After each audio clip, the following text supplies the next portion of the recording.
মালিকের কাছে বলি, আল্লাহ ওই সমস্ত রাস্তায় আমাকে চালায়েন না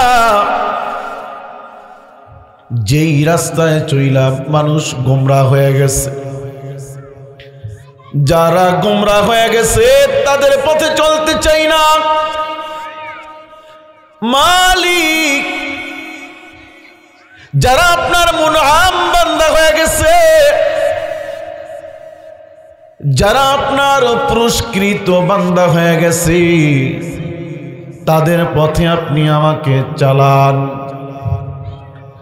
প্রত্যেক নামাজে নামাজে প্রত্যেক রাকাতে আসমানের মালিকের কাছে বলতে থাকি,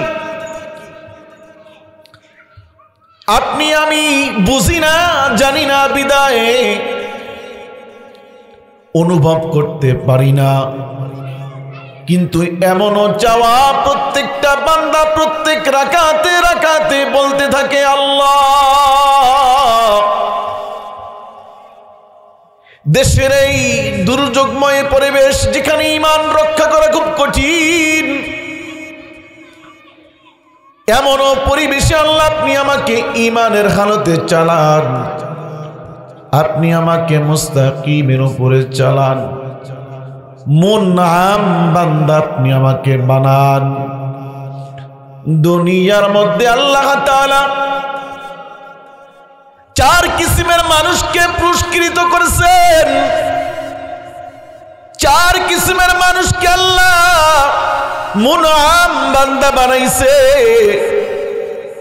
অন্যত্র আয়াতে আল্লাহ তাআলা বলেন, وَمَن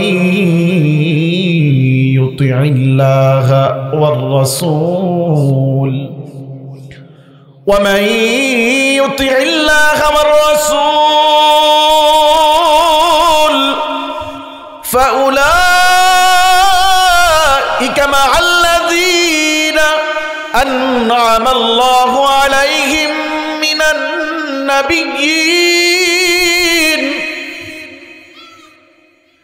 আসমানের মালিক আল্লাহ তাআলা বলেন, দুনিয়ার মধ্যে চার কিসিমের মানুষ, দুনিয়ার মধ্যে চার কিসিমের মানুষকে মালিক পুরস্কৃত মানুষ হিসাবে আখ্যায়িত করেছে। এক নাম্বার, মিনান নাবিয়্যিন, সোয়ালক্ষ পয়গম্বর যাদেরকে আল্লাহ তাআলা মুনআম বান্দা বানাইছে, যাদেরকে আল্লাহ তাআলা পুরস্কৃত মানুষ বানাইছে। আদম আলাইহিস সালাতু ওয়াস সালাম থেকে আপনার আমার নবী আকায়ে নামদার তাজদারে মদিনা মুহাম্মাদুর রাসূলুল্লাহ সাল্লাল্লাহু আলাইহি ওয়াসাল্লাম পর্যন্ত ১৬ লক্ষ পয়গম্বর জমিনের মধ্যে আসছে। এই ১৬ লক্ষ পয়গম্বর এক নাম্বার পুরস্কৃত মানুষ। পৃথিবীর কোন মানুষ এক নাম্বার মানুষ আর হইতে পারবে না, কারণ আপনার আমার নবী আনা খাতামুন নবিয়্যিন, নবুয়তির দরজায় তালা মাইরা আমার আপনার নবী শেষ নবী, আর কোন নবী জমিনে আসবে না। এজন্য কিয়ামত পর্যন্ত যদি কেউ চায় যে আমি নবী হলো, যেমন কাদিয়ানীরা দাবি করে একজন নবী, আমার আপনার নবীর পরে যদি কেউ নবী দাবি করে সে কাফের। কারণ সুন্নাতুল জামাত তাম দুনিয়ার মুসলমানদের আকীদা, আমার নবীর পরে আর কোন নবী নাই, নবী নাই, নবী নাই। ঠিক কিনা? ঠিক কিনা? আমার নবীর পরে আর কোন নবী নাই। এজন্য এক নাম্বার পুরস্কৃত বান্দা, এক নাম্বার মুনআম বান্দা হলেন ১৬ লক্ষ পয়গম্বর। দুই নাম্বার আল্লাহ তাআলা বলেন, ওয়াসসিদ্দীকিন, সিদ্দিক যারা, দুনিয়ার মধ্যে সিদ্দিক যারা, তারা 2 নাম্বার পুরস্কৃত বান্দা।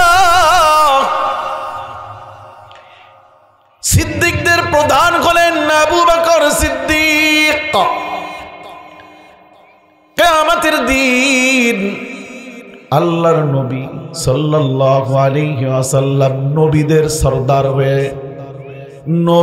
সরদার হয়ে আল্লাহর জান্নাতে যাবে।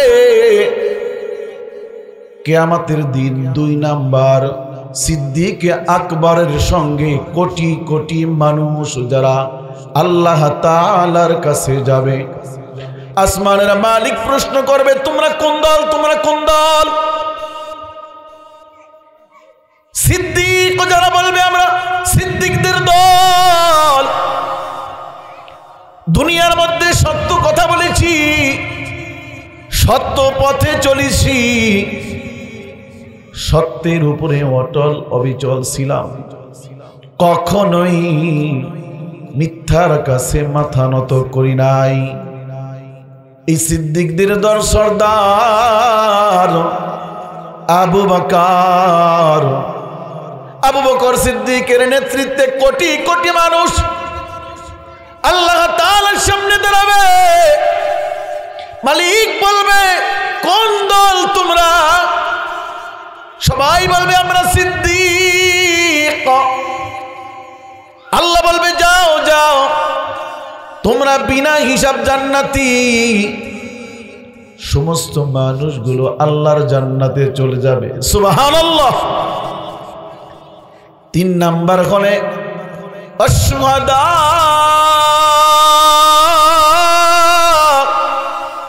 শহীদ, শহীদের সরদার হযরত উসমান রাদিয়াল্লাহু তাআলা আনহু।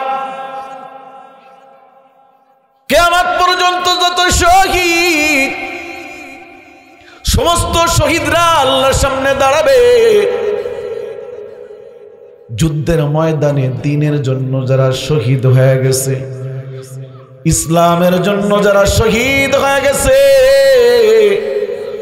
কোরআনের জন্য যারা শহীদ, দ্বীন রক্ষা করার জন্য যারা শহীদ, এমন কোটি কোটি শহীদ যে যে অবস্থায় শাহাদাত বরণ করেছে,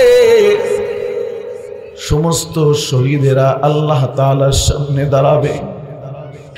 আসমানের মালিক প্রশ্ন করবে, তোমরা কোন দল? বলবে আমরা শহীদ, যেমন ভাবে শহীদ হয়েছিলাম তেমন করে দাঁড়াইছি আল্লাহ। আসমানের মালিক আল্লাহ বলবে, যাও যাও, তোমাদের কোনো হিসাব নাই, বিনা হিসাব তোমরা জান্নাতি। আল্লাহু আকবার। এজন্য শহীদি তামান্না প্রত্যেকটা মানুষের হৃদয়ের মধ্যে থাকতে হবে। যার হৃদয়ে শহীদি তামান্না নাই, তো ও মানুষটা প্রকৃত মুসলমান হইতে পারে না। আল্লাহর নবীর নিয়ে কটূক্তি করে, আপনি মুসলমান মুখ বন্ধ করে থাকেন। আল্লাহ তাআলাকে অস্তিত্ব নিয়ে প্রশ্ন করে। নাস্তিক বেঈমানের আল্লাহ মানে না, কিন্তু আপনি আমি মুমিন, চুপ কইরা বইসা থাকি। এই মুমিন কিন্তু আল্লাহ তাআলার কাছে জবাব দেওয়া লাগবে। আল্লাহ তাআলা বলবে, আমার বন্ধুরে নিয়ে মানুষ কটূক্তি করছে, আমার বন্ধুরে নিয়ে ব্যঙ্গচিত্র করছে, তোমার জবান বন্ধ ছিল, তুমি কিন্তু নামো নাই। ইসলাম নিয়ে কটূক্তি করেছে, তুমি কিন্তু কোনো কথা বলো নাই, তুমি একটা মুনাফিক। আল্লাহ বলবে, তুমি কোনো কথা বলো নাই। এই শহীদরা আল্লাহ তাআলার দরবারে যাবে, বিনা হিসাব সবাই জান্নাতে চলে যাবে। 4 নাম্বার ওয়াস-সালিহিন, যারা নেক আমল করে ঈমান অনুযায়ী যারা আমল করে সব সময় মাওলা পাকের হুকুমের বেলায় তারা ছাড় দেয় না।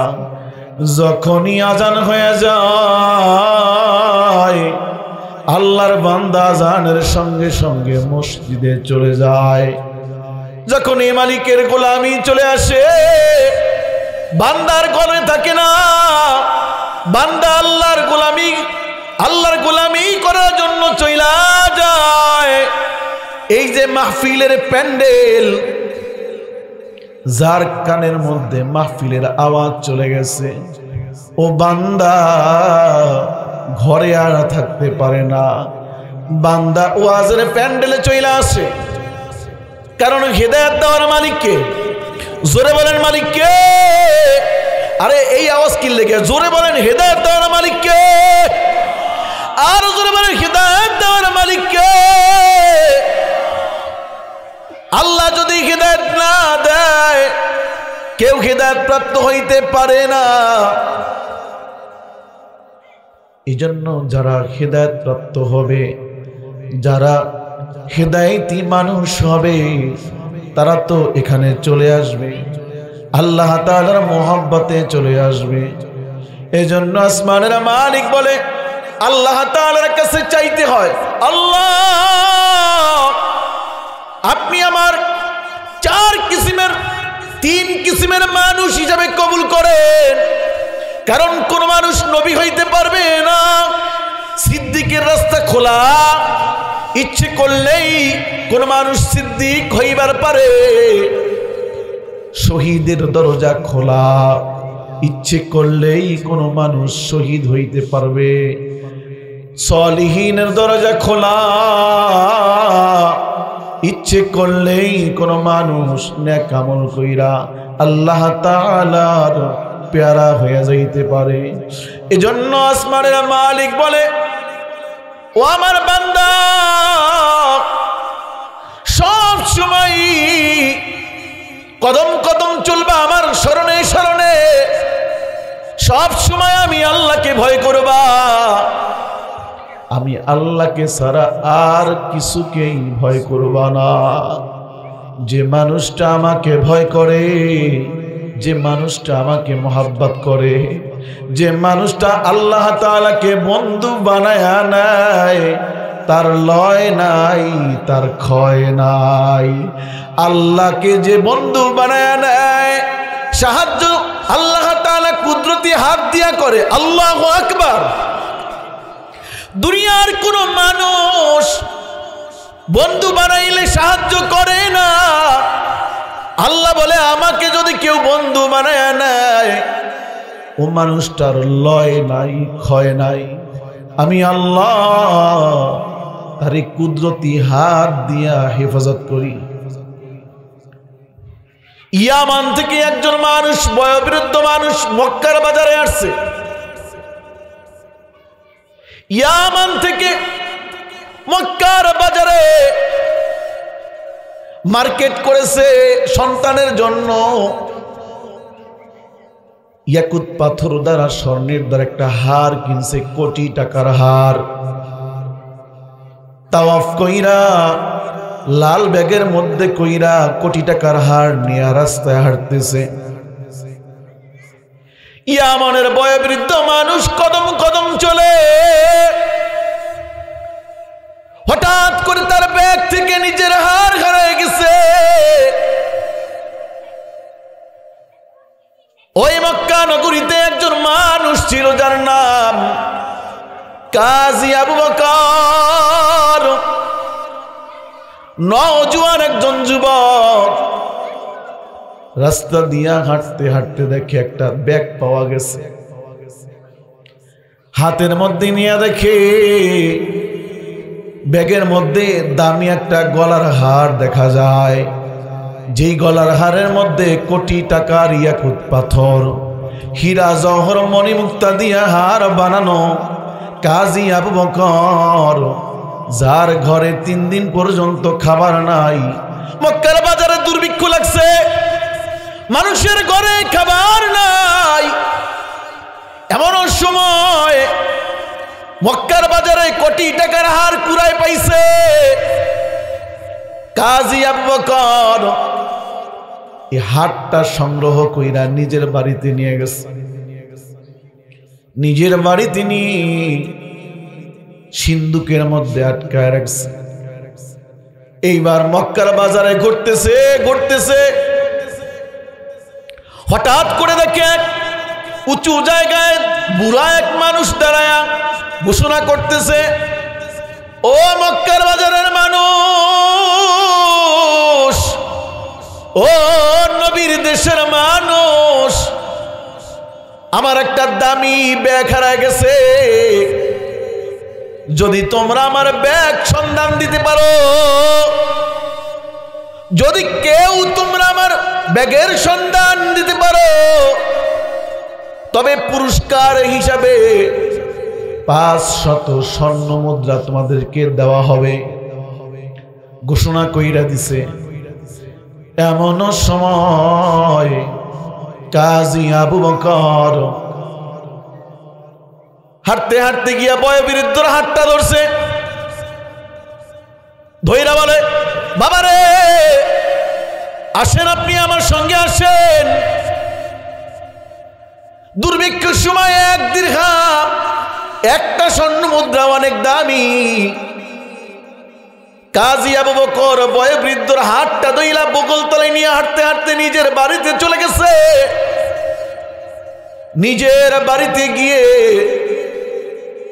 বয়োবৃদ্ধ লোকটাকে বলে, বাবা আপনার যে ব্যাগ হারাইছে, কোটি টাকার হার হারাইছে, আপনি একটু বলেন হারটা কেমন ছিল, এটার ধরন কেমন ছিল, এটার মধ্যে কি কি ছিল।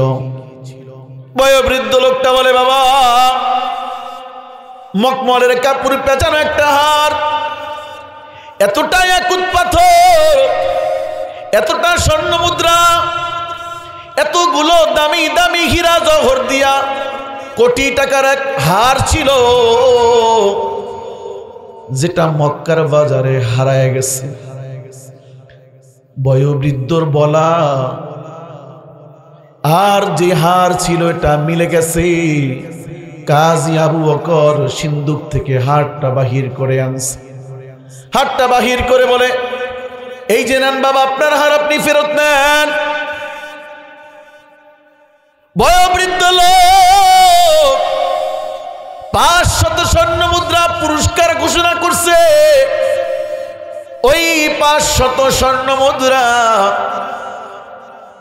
যুবক কাজী আবু বকরের হাতে উঠায় দেয়, বলে, এই নাও তোমার পুরস্কার, 500 স্বর্ণ মুদ্রা।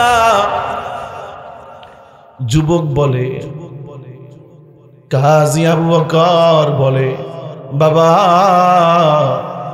মক্কার বাজারে দুর্ভিক্ষ লাগছে, এই সময় একটা স্বর্ণ মুদ্রাও মানুষের কাছে অনেক দামি, কিন্তু আমি একটা ভালো কাজ কইরা, আমি একটা নেকের কাজ কইরা আপনার কাছ থেকে পুরস্কার নিতে চাই না। এই নেকের কাজের পুরস্কার আসমানের মালিক আল্লাহ তাআলার কাছ থেকে নিতে চাই। আপনার কাছ থেকে পুরস্কার নিয়া আল্লাহ তাআলার কাছ থেকে পুরস্কার নেওয়া বন্ধ করতে চাই না। আপনার হার আপনি নিয়ে যান, পুরস্কারের টাকাও নিয়ে যান, দরকার নাই। আমি আমার মালিকের কাছ থেকে পুরস্কার নিব। বয়োবৃদ্ধ ইয়ামানি লোকটা কাজী আবু বকরের দিকে অপলক নেত্রে তাকায় রইছে। হায় হায়, এমন দুর্ভিক্ষের সময় এমন নওজোয়ান যুবক মক্কার বাজারে আছে যে কিনা পুরস্কারের টাকা ফিরায়া দেয়। অপলক নেত্রে তাকায় রইছে, কি যেন মনে মনে ভাবতেছে। বয়োবৃদ্ধ লোকটা চলে গেছে। এর কয়েক বছর পরের ঘটনা। এই নওজোয়ান যুবক কাজী আবু বকর সাগরের মধ্যে জাহাজ নিয়ে সফর আরম্ভ করছে। সফরের মধ্যে বহু মানুষ ছিল, তুফানের কবলে পড়ে গেছে, সব মানুষ মারা গেছে। কিন্তু আল্লাহ তাআলা কাজী আবু বকরকে ধাক্কাইয়া ধাক্কাইয়া ইয়ামানের তীরে উঠাই দিছে। সুবহানাল্লাহ। কাজী আবু বকর বেহুশ।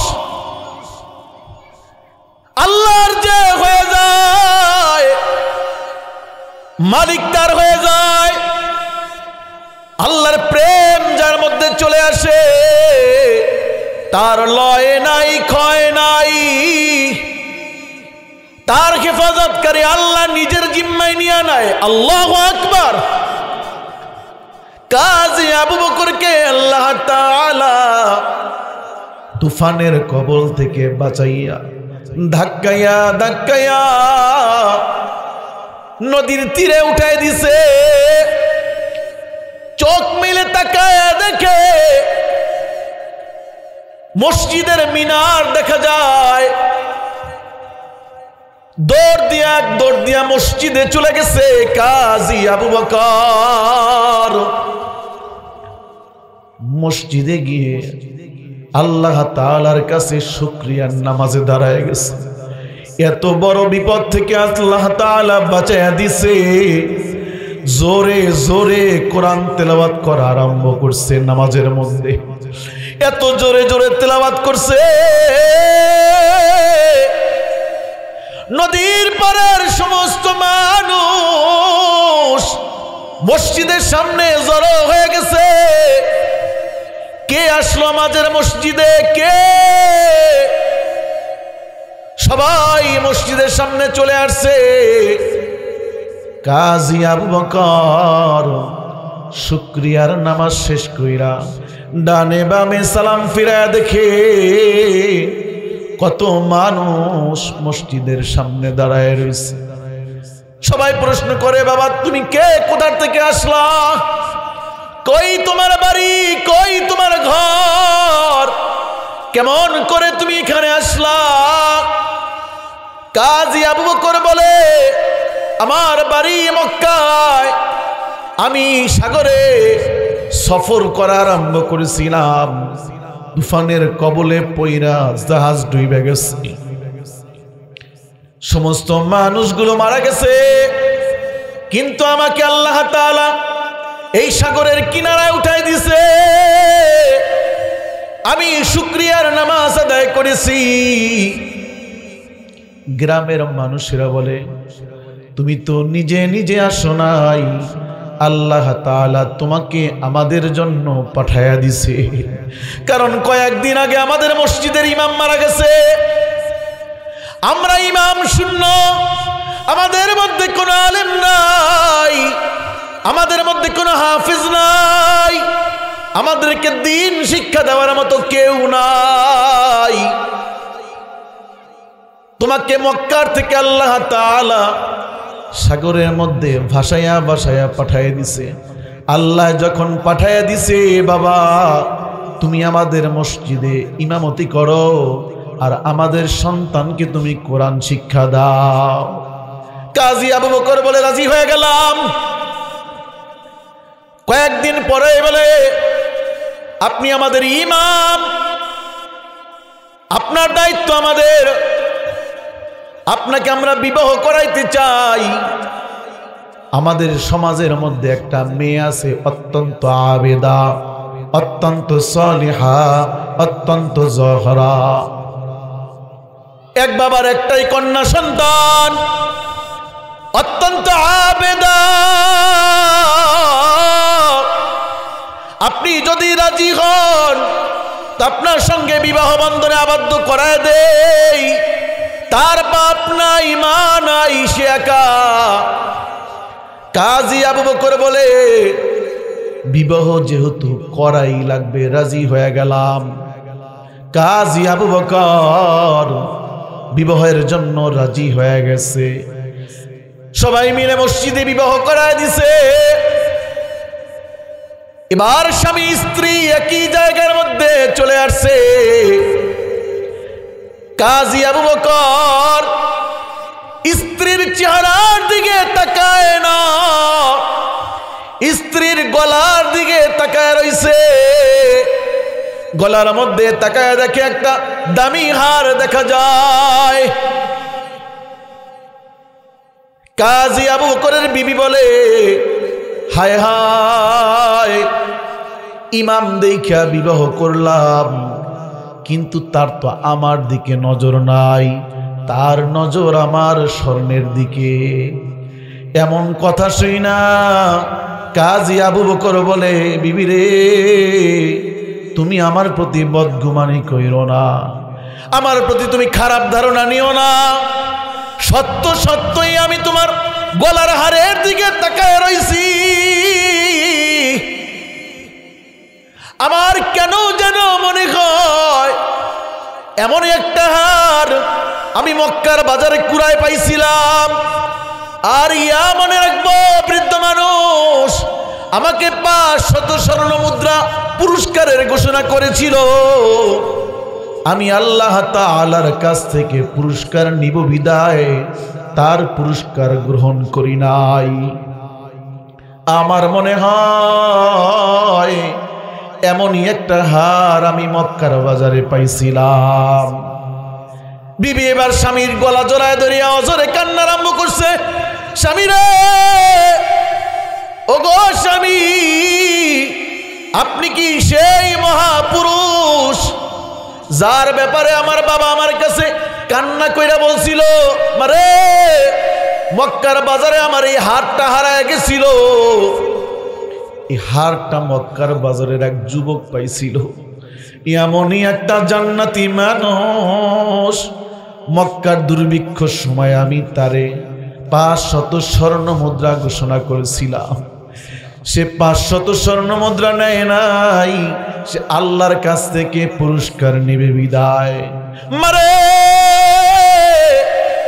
আমি যদি তোর এমন একটা যুবকের হাতে তুইলা দিয়ে যাইতে পারতাম, তবে আমি ময়রাও শান্তি পাইতাম। আল্লাহু আকবার। তবে আমি কবর গিয়াও শান্তি পাইতাম। আমার বাবায় দোয়া করত আর আল্লাহর কাছে আপনার কথা বলতো। আমার মালিক আল্লাহ আমার বাবার দোয়া কবুল কইরা নিছে, যার কারণে সাগরের মধ্যে জাহাজ ডুবাইয়া আপনাকে ইয়ামানের তীরে উঠাইয়া আমাদের গ্রামের মসজিদের ইমাম বানাইয়া আমার সঙ্গে বিবাহ বন্ধনে আবদ্ধ করাইয়া আসমানের মালিক আল্লাহ দুনিয়ায় আপনাকে পুরস্কৃত করছে। স্বামী রে, এখন আমার গলার যে হার দেখা যায়, এই গলার হার আমি আপনাকে দিয়ে দিলাম। আমার কোনো দাবি নাই। স্বামী, আপনি যদি চান এই গলার হারটা আল্লাহর রাহে দান করে দিতে পারেন।